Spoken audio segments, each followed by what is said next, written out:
Her eyes were missing, her tongue was missing, parts of her lip were gone, and a portion of her skull had been removed. She was not the victim of a predator. She was not the victim of a weapon. She was not the victim of anything that any investigator, then or since, has ever been able to explain.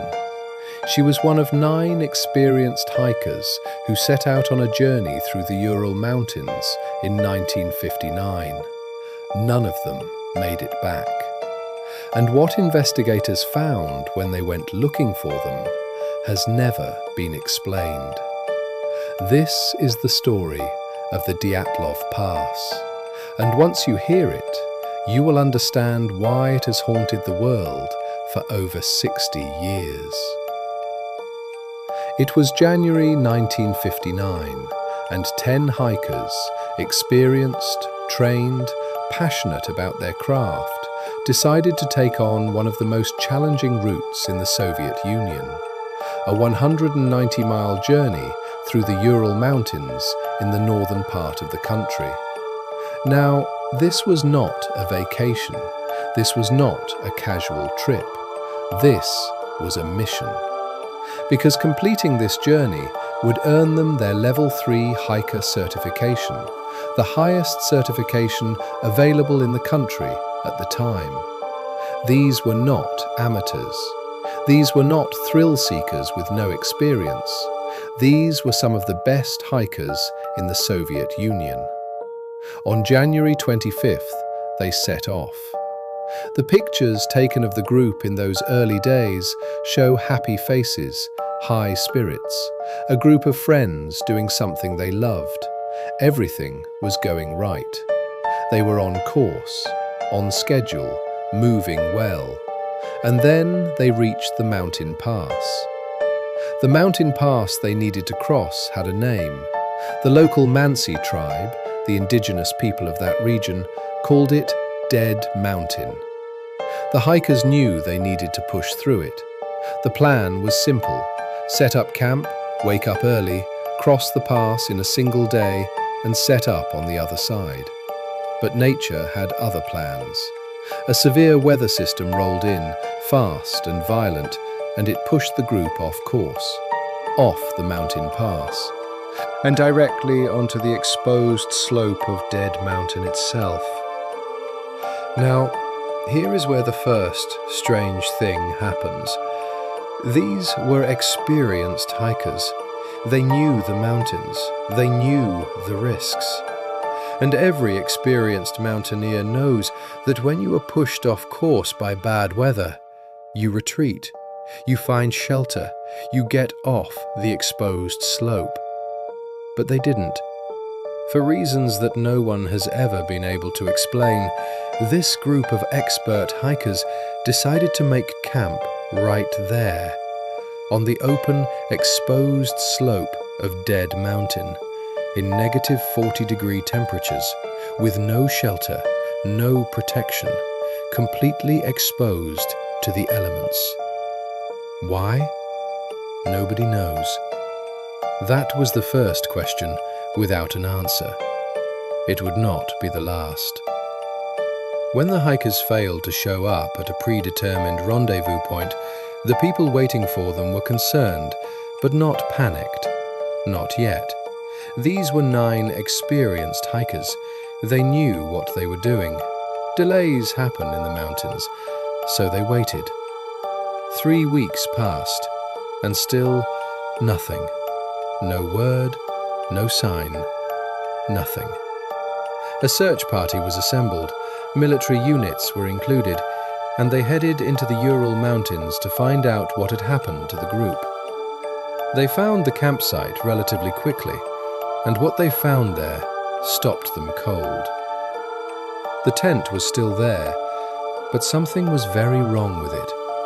It had been slashed open, not from the outside, from the inside. Someone, or multiple people, inside that tent had taken something sharp and cut their way out through the fabric. And inside the tent, neatly stacked, was almost all of their cold weather gear. Their jackets, their shoes, their warm clothing, all of it still there, untouched.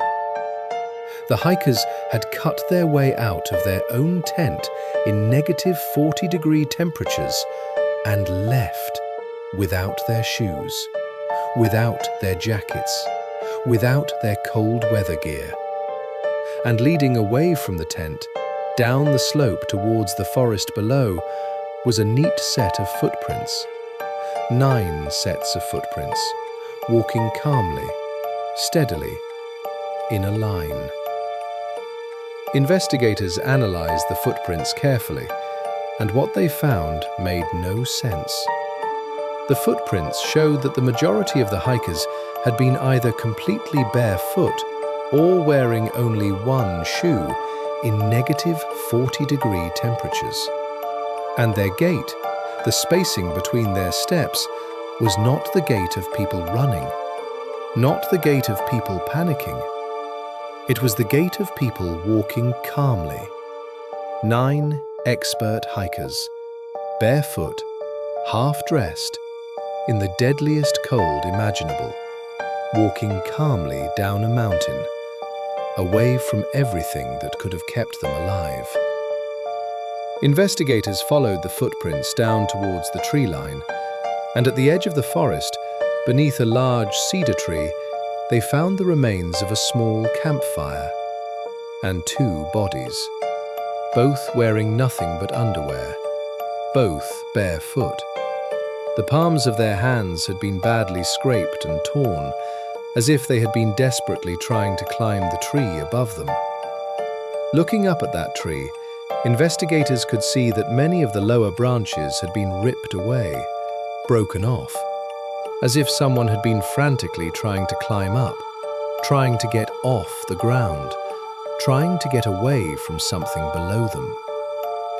Within several hundred feet of that tree, 3 more bodies were found, similarly underdressed, similarly barefoot. Their body positions suggested they had been trying to walk back up the mountain, back towards the campsite, when they died. One of these 3 had a head injury consistent with someone repeatedly smashing their head against something. Another had a strange rectangular bruise on their side. And all 3, despite being barely dressed, were wearing random pieces of each other's clothing, as if they had collectively grabbed whatever scraps were available and put them on the wrong people. 5 bodies found, all ruled as death by hypothermia, no foul play, case closed. Or so investigators thought, because when the snow melted in May, they found the remaining 4. And that is when this story became something else entirely. The remaining 4 hikers were found in a creek bed, buried under 13 feet of snow. The area became known as the Dyatlov Den. One of the 4 had died of hypothermia, similar to the first group. No severe injuries, just the cold. But the other 3 were something different entirely. The 7th hiker had a skull fracture. The 8th hiker had extreme chest fractures, the kind of internal damage that investigators said was consistent with being hit by a car at high speed. But there was no car. There was no vehicle. There was nothing on that mountain that could have caused that kind of internal damage. And then, the 9th hiker. She was the most disturbing of all. Her chest had been caved in, similar to the 8th hiker. But there was more.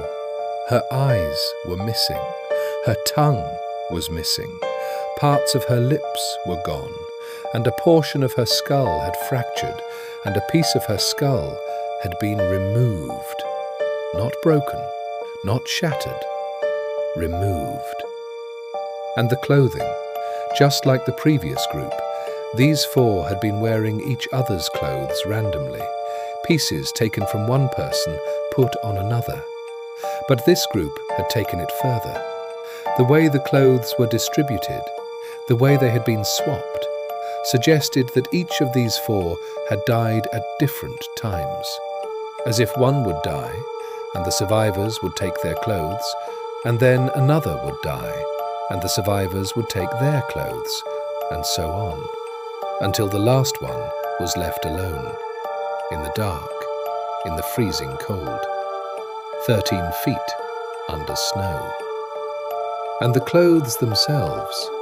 When tested, the clothes of this second group showed traces of radiation. Radiation. On a mountain in the Ural Mountains in 1959. The Soviet government moved quickly to close the case.